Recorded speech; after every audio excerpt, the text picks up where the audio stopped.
Buenas, y continuamos con nuestra segunda parte de algunas distribuciones de probabilidad discretas. En esta iniciaremos con la distribución hipergeométrica. Entonces, la distribución hipergeométrica, de hecho, sabemos que tiene una relación estrecha con la distribución binomial. De hecho, sabemos que es posible realizar una aproximación de la distribución binomial con la distribución hipergeométrica. Pero existe una consideración que debemos tomar en cuenta. La distribución binomial tiene reemplazos, algo que tomamos o que mencionamos durante los preceptos o criterios que toma en cuenta la distribución binomial. La hipergeométrica no. Es por esto que cuando se realiza un estudio de, por ejemplo, análisis de lotes, y esto es lotes de control de calidad, no lotes de bienes raíces, de un total, y se buscan defectuosos, sabiendo que las muestras se destruirán, es decir, si se analizan para búsqueda de defectos o se trata de determinar si hay un producto o un elemento defectuoso dentro del lote, se sabe que no hay reemplazo. ¿Por qué? Porque evidentemente en un análisis en el que hay reemplazo, la muestra se saca, se analiza y se vuelve a introducir al lote. Pero si yo la trato de buscar por defectos, entonces esta por definición va a ser destruida. Entonces, esto nos indica que debemos trabajar o debemos utilizar la distribución hipergeométrica. Es interesante que a medida que aumenta el tamaño de la muestra o que aumenta el n mayúscula, ya determinaremos qué implica esto, la muestra del lote, entonces la aproximación de la distribución hipergeométrica se acerca más y más a la binomial. Y esto es algo muy interesante en esta relación estrecha entre la hipergeométrica y la binomial. Así pues, como mencionamos anteriormente, es pertinente recordar que en el caso binomial, el muestreo siempre se lleva a cabo y es uno de los preceptos con reemplazo.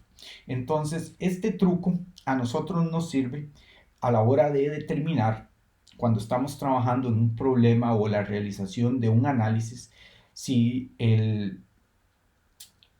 la aplicación o el trabajo que vamos a realizar se puede llevar a cabo con un análisis binomial, una distribución binomial o una distribución hipergeométrica. Y en la hipergeométrica, como ya hemos mencionado, no se lleva a cabo o se realiza sin reemplazo. Entonces, como les menciono, esto nos ayuda a, primero, identificar la distribución con la que realizaremos nuestro análisis o la tarea, y dos, nos permite definir qué puede ser la tarea. Es decir, si es una tarea de, por ejemplo, manejo de riesgo o determinación de riesgo, o si, por ejemplo, es una tarea de ¿qué? De control de calidad o garantizar la calidad. Como lo tenemos aquí definido en las potenciales aplicaciones, contrastando lo que habíamos ya determinado en, en comparación con la distribución binomial, y ahora introduciendo algunas de las tareas asociadas a la distribución hipergeométrica. Así pues, la distribución hipergeométrica entonces tiene un tipo de experimento que obedece a ciertos preceptos. Primero, tengo una muestra aleatoria de un tamaño n minúscula que es seleccionada ¿de qué? De una población o de un lote de ítems n mayúsculas. 2. Existen k ítems o muestras de un tipo que son llamados éxitos y n menos k ítems o muestras de otro tipo que son llamados los fallos.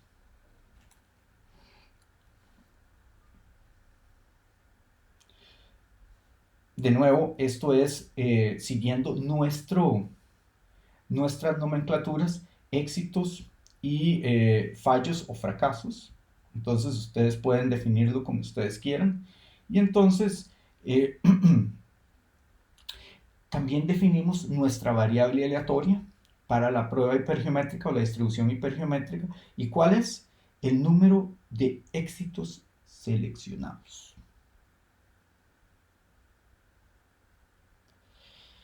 Aquí tenemos la distribución de probabilidad, dado por qué.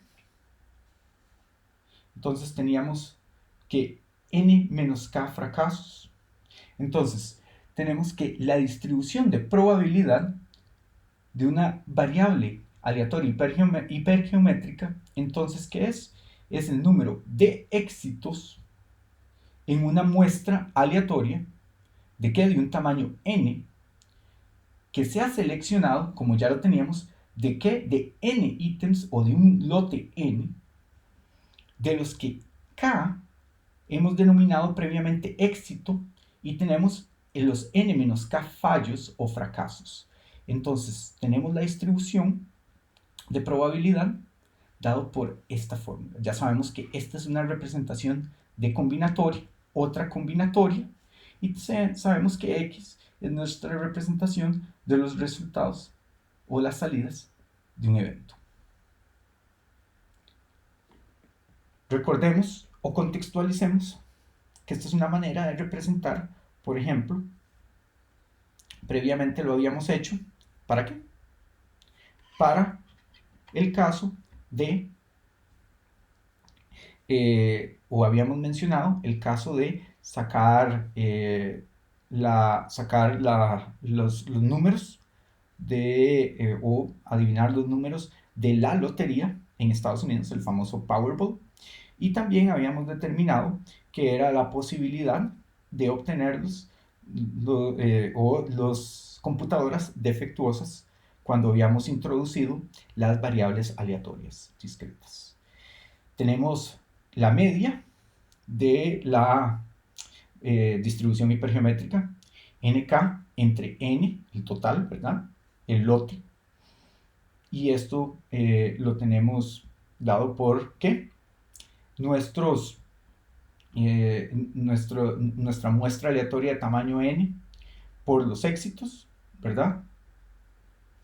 Y ahora sí tenemos que definirlo, nuestra varianza también. Son nuestras medidas de esperanza matemática.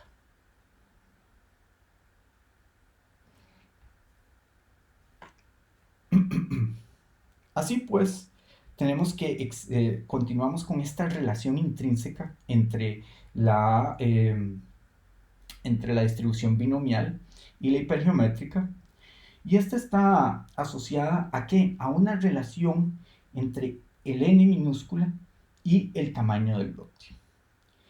Principalmente, a medida que nosotros aumentamos el valor de n mayúscula, es decir, de ese tamaño del lote, este tamaño, esto se describe muy bien y lo podemos ver en un ejemplo que se da en la página 216 del capítulo, del capítulo de la distribución hipergeométrica en el inciso Hypergeometric or Binomial del libro de Jane Horgan, que está en el material del curso.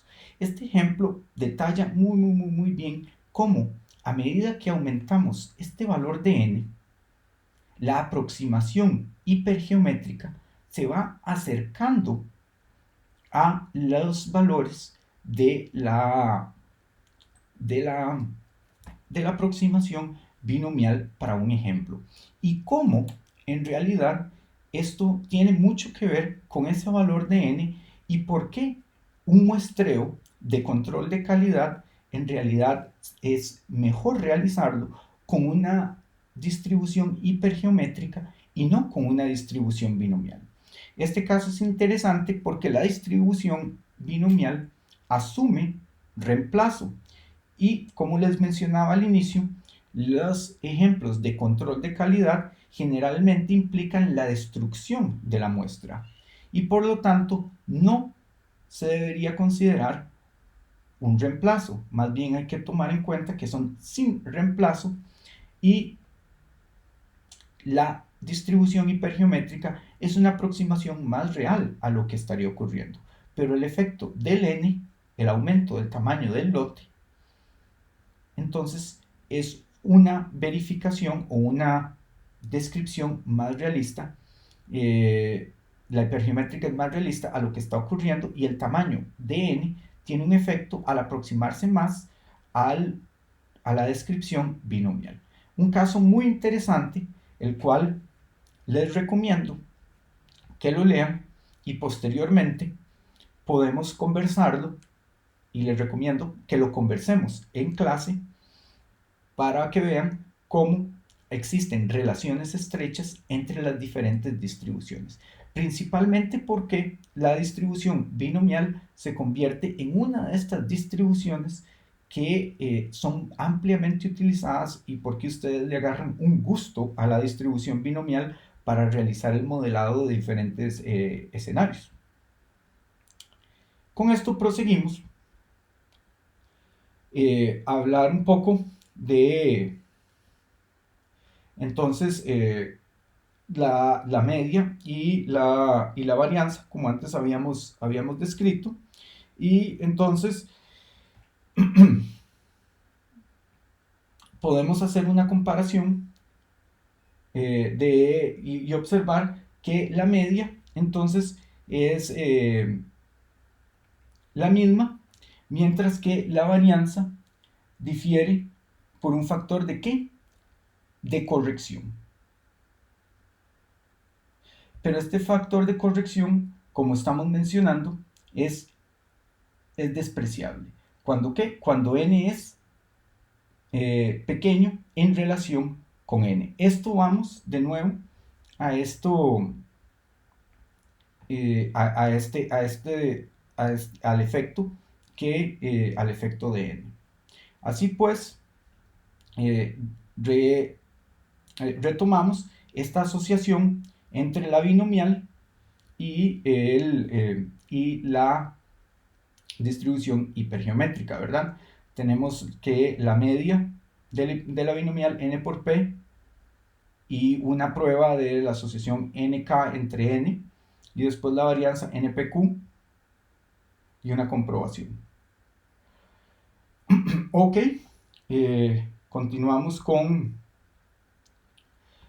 la distribución hipergeométrica multivariada. Sabemos que al igual que la binomial y que otras distribuciones previamente vistas, la distribución hipergeométrica también puede ser extendida, es decir, podemos ampliarla cuando podemos extenderla cuando tenemos n elementos o ítems si queremos estudiar casos de ¿qué?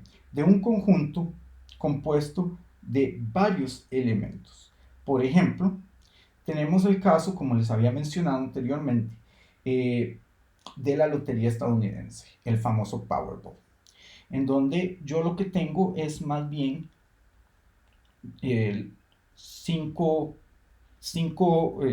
elementos que yo quiero determinar cuál es la probabilidad de obtener estos 5 elementos consecutivos y pegarme el premio mayor. Y además un sexto que viene de otro conjunto distinto. En este caso tenemos, por ejemplo, o lo podríamos demostrar simbólicamente, A1 elementos en la primera celda, los A2 elementos en la segunda celda y AK elementos en la késima celda. Si una serie de n elementos entonces pueden dividir o se pueden dividir en una serie de k celdas, entonces lo que podemos ver es que esta variable puede ser representada mediante la siguiente distribución, que es básicamente la expansión de la distribución hipergeométrica. Y es interesante que debe cumplir además con que los x1, x2, x3 hasta los xn, sumen el número de n artículos, como lo hemos definido previamente, o está definido acá. Y además, los xn artículos seleccionados, y además que los A1, A2, A3 hasta AN, o acá, elementos, sumen ¿qué? Los n ítems del lote. Y esto es sumamente relevante porque, de nuevo, estas condiciones deben cumplirse. Si estas condiciones no se cumplen, esto implica que algo está pasando y que si ese algo no se está cumpliendo, nuestra hipergeométrica multivariada no la estamos llevando a cabo correctamente. Estas condiciones nos ayudan a nosotros a determinar que estamos planteando nuestro problema bien. Recordemos que todas estas condiciones nos sirven como control interno o control cruzado de que nuestra formulación está bien hecha. Muy parecido, y haciendo un throwback a lo que realizábamos, por ejemplo, con nuestras distribuciones marginales o con las sumas de nuestras probabilidades de que tenían que ser igual a 1. Entonces, nos sirven como controles internos, checkpoints internos, de que realmente estamos planteando nuestra distribución de manera adecuada. Si estas sumas o estos sigmas de A es igual a n, vamos bien. Si estos sigmas de x es igual a los elementos seleccionados, vamos bien. Si no, tenemos que volvernos a la pizarra y replantear por qué algo no hicimos adecuadamente. Ok, pasamos a otras de las distribuciones de interés, la binomial negativa. Entonces, la binomial negativa nos sirve para representar un número de pruebas repetidas indeterminadas hasta conseguir un número fijo de éxitos. Esta es la esencia. Entonces, es un contraste con la binomial. En este caso, tenemos la probabilidad de éxitos en n pruebas donde n es fija. La pregunta aquí es, ¿qué interesa? La respuesta es el késimo éxito en la exésima prueba.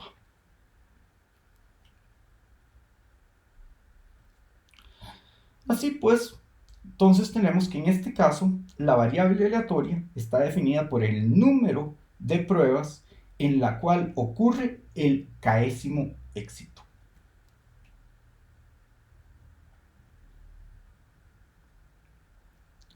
Y para la distribución binomial negativa, podemos resumir que el experimento debe obedecer algunos preceptos importantes. Por ejemplo, tenemos un número de pruebas repetidas indeterminadas. También tenemos que cada prueba tiene dos posibles resultados, el éxito o el fallo, fracaso. También tenemos que las pruebas son independientes y nosotros continuamos las pruebas hasta llegar a ¿qué? Hasta llegar al késimo éxito, que es la variable aleatoria. Entonces, nosotros definimos acá, que tenemos claramente nuestra variable aleatoria, que es, como hemos dicho, el número de pruebas en la cual ocurre el késimo éxito. y nosotros tenemos nuestra distribución de probabilidad, dada de la siguiente forma. ¿Ok? Entonces, asimismo, tenemos una media dada por ¿qué? Por K entre P, siendo P, ¿verdad?, el éxito, la probabilidad de éxito, y Q, la probabilidad de fracaso o de fallo.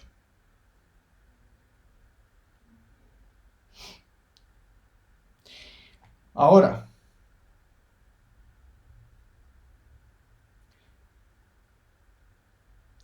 ¿cuál es un ejemplo de esta situación?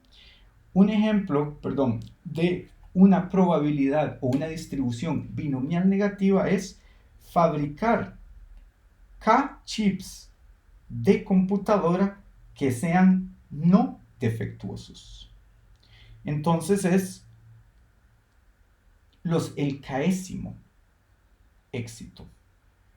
O sea, K chips de computadora que sean no defectuosos.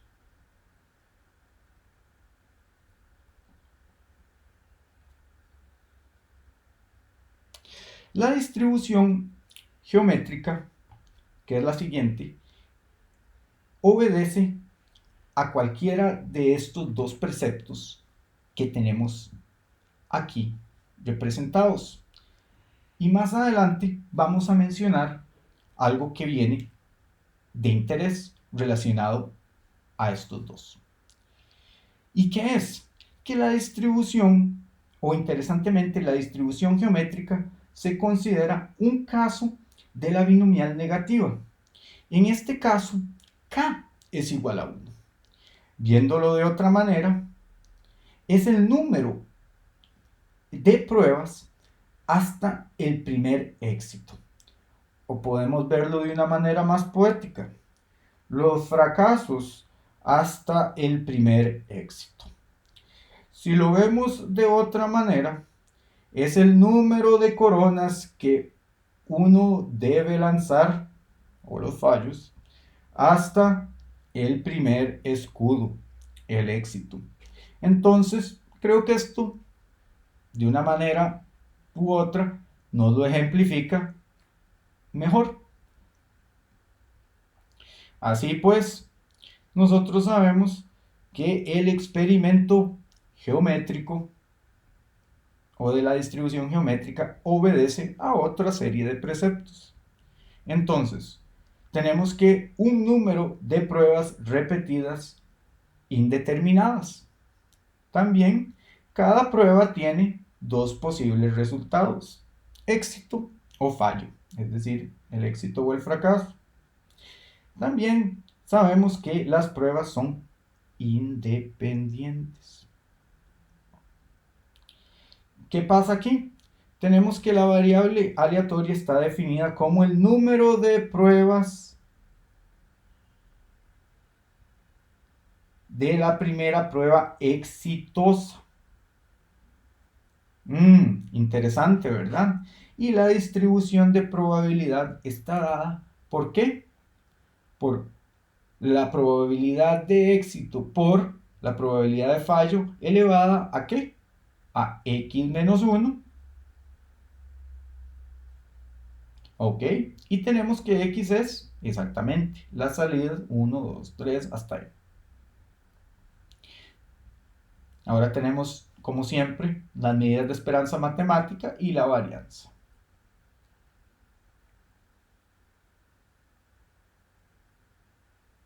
Tenemos algunos ejemplos, tanto para la binomial negativa como para la geométrica. Casos interesantes de la geométrica. Quizás les puedo dar un ejemplo que les podría llamar la atención.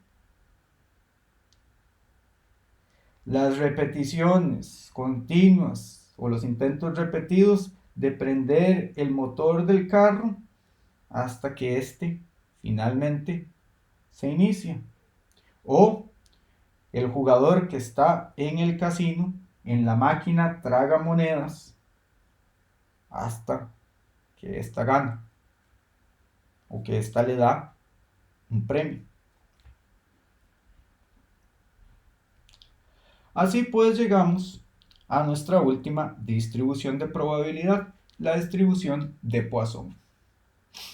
La distribución de Poisson es la distribución de probabilidad discreta del número de eventos que ocurren en un determinado periodo de tiempo, dado un número promedio de veces que el evento ocurre en ese periodo de tiempo. Interesante. Y la distribución de Poisson es sumamente útil. ¿Por qué? Porque la distribución de Poisson nos sirve para varias cuestiones.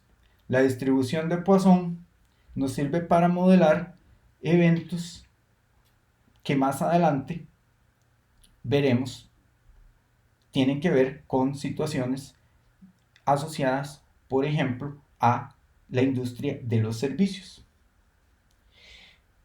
De momento hablaremos un poco más de los preceptos de Poisson. Por ejemplo, en la distribución de Poisson sabemos que un evento puede ocurrir cualquier número de veces durante un periodo de tiempo. Los eventos ocurren de manera independiente. Si un evento ocurre, no afecta la probabilidad de otro evento de ocurrir en el mismo periodo de tiempo. La tasa de ocurrencia es constante, es decir, que la tasa de ocurrencia de los eventos no cambia con respecto al tiempo. Y eso lo conoceremos como algo denominado lambda. Y la probabilidad de un evento de ocurrir es proporcional a la duración del periodo de tiempo. Por ejemplo, debe ser el doble de probable de ocurrir en un periodo de 2 horas que es de ocurrir en un periodo de 1 hora.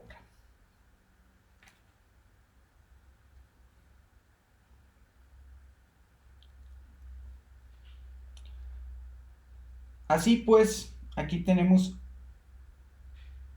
otros preceptos más relacionados con Poisson, que incluyen más de la información asociada. Como les mencionaba, tiene que ver con la variable de Poisson. Entonces sabemos que la lambda, como les mencioné anteriormente, se llama la tasa de ocurrencia y es constante. La tasa de ocurrencia es uno de los valores más importantes y es característico de la distribución de Poisson.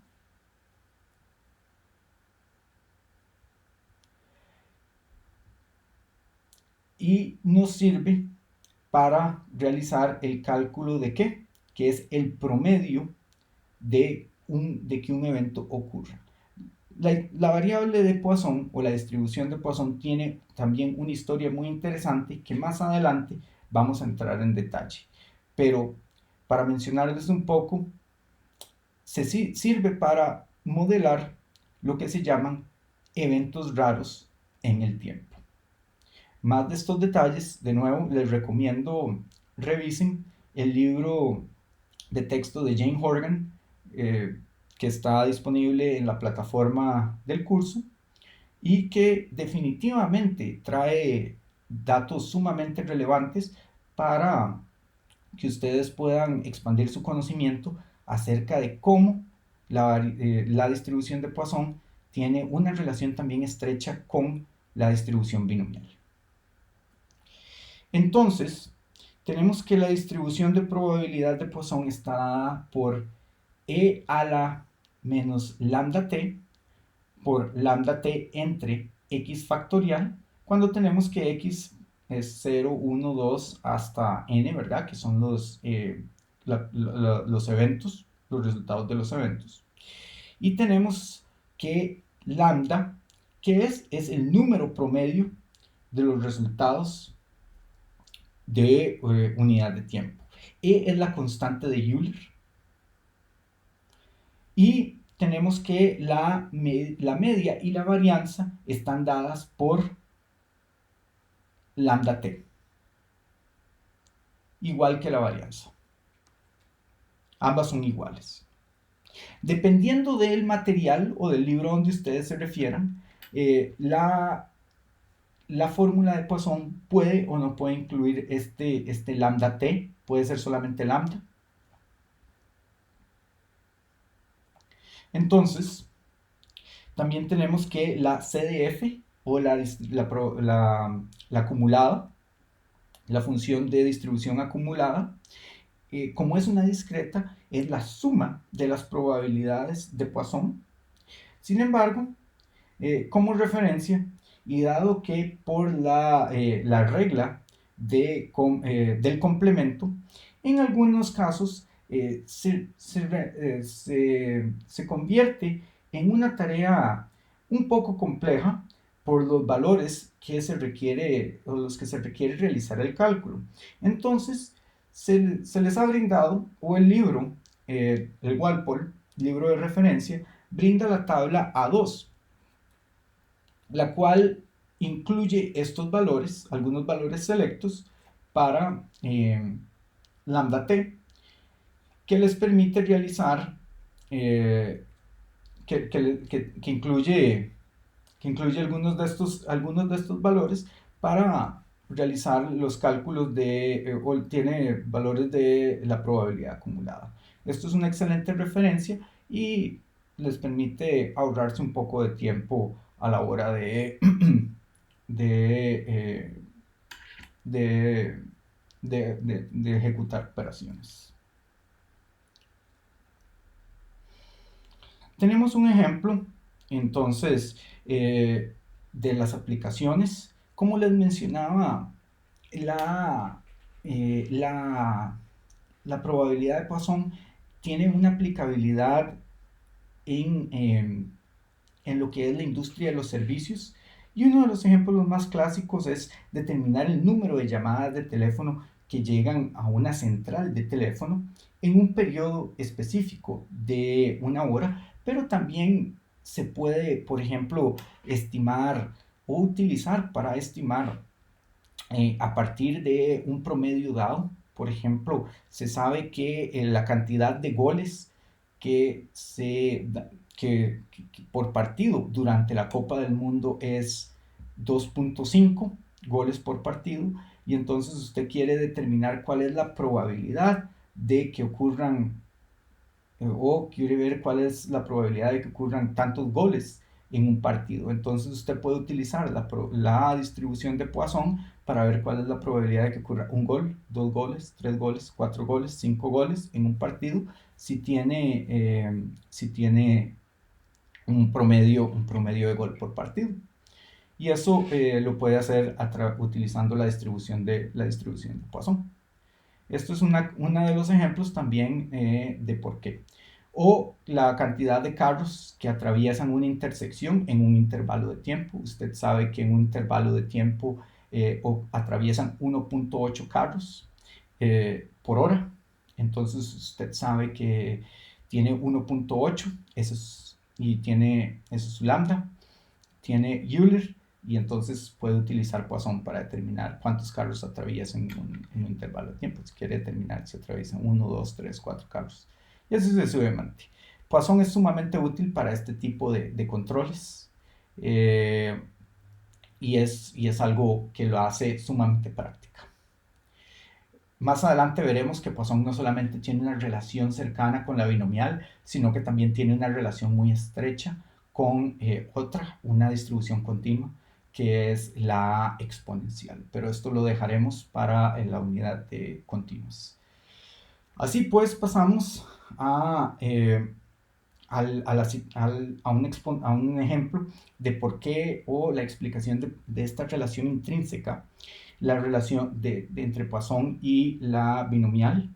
Y esto me gusta hacerlo o extenderlo con un ejemplo en vez de una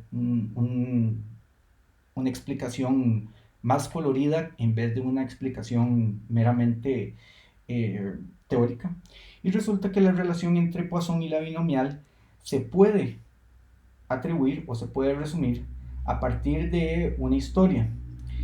Y aunque suene extravagante o extraña, esta historia tiene que ver con el ejército o la caballería prusiana, eh, un capitán de caballería y muertes por patada de caballo.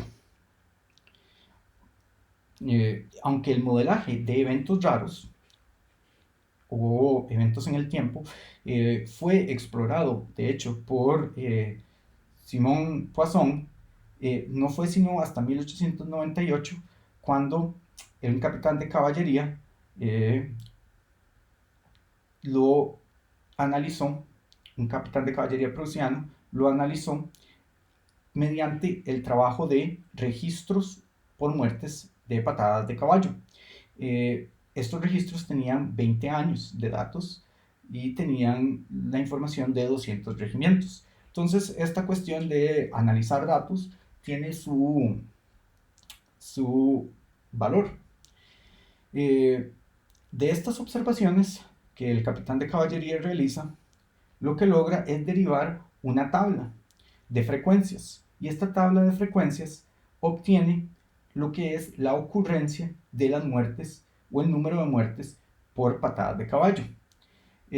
Esta frecuencia lo que él obtiene es básicamente el promedio total por muerte de caballo y él lo denomina, o nosotros ahora lo conocemos básicamente como el lambda. Entonces, este señor considera que es ridículo o despreciable preguntarse cuántas veces al año alguien muere por patada de caballo, dado que el evento era sumamente raro, sino que era más bien relevante o pertinente preguntarse o determinar que existe una infinidad de veces en la cual la gente no moría de patadas de caballo. O sea, era el caso contrario. En vez de decir cada cuánto la gente se muere por patada de caballo, más bien era cada cuánto la gente no se muere por patada de caballo.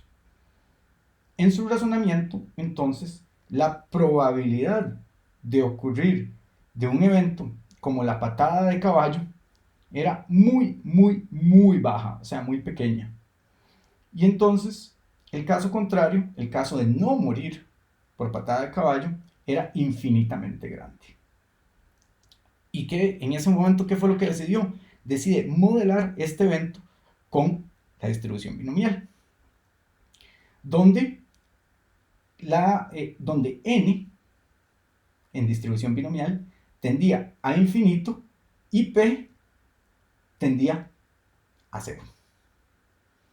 Vean qué interesante. Entonces, lo que primero Poisson y después este capitán que se llamaba von Vorkenitz identificaron fue que al calcular un límite de la distribución binomial, que era un límite cuando np tienden a infinito y 0, cuando n tiende a infinito y p tiende a 0, y tienen un valor de n por p, ¿verdad? Que n por p es la media binomial, es constante, entonces este límite, ¿qué les da? Este límite les da la distribución de Poisson, o sea, el límite de la binomial es conocido como la distribución de Poisson. Y entonces, lo que ellos llegan es a la conclusión de que cuando se cumplen estas condiciones que estamos mencionando aquí,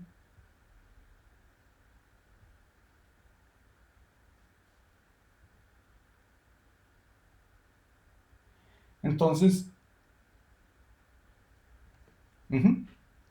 esto,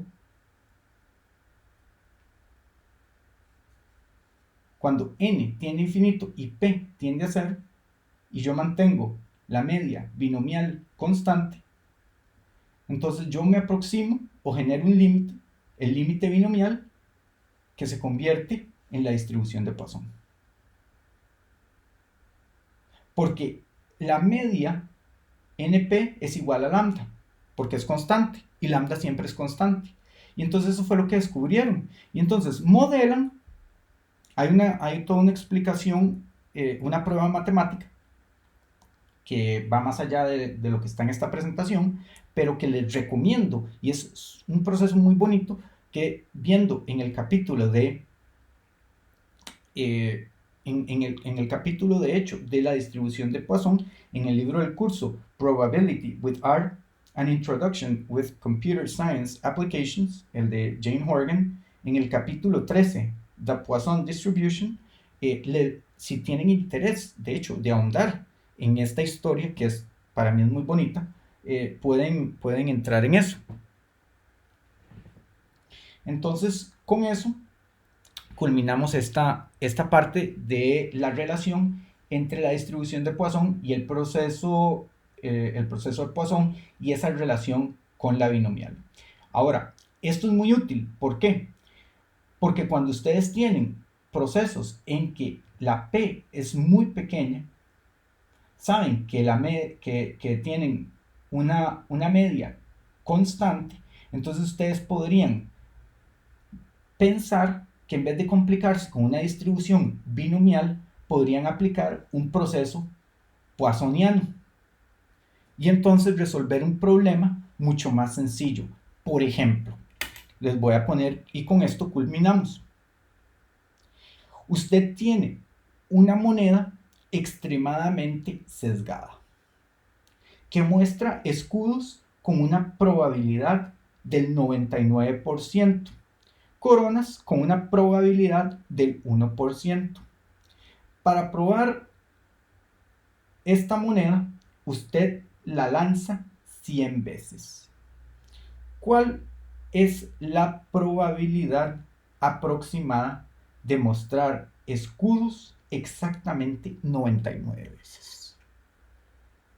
Este problema usted lo puede resolver binomialmente, pero también lo puede resolver, y aquí viene el spoiler, con Poisson. Les dejo de tarea, ejercicio opcional, que lo resuelvan. La solución a 2 decimales es aproximadamente 0.37. Les dejo como reto que lleguen tanto con Poisson como con binomial a eso. Y podemos discutirlo en clases. Espero que estén bien y que hayan disfrutado de este video. Saludos.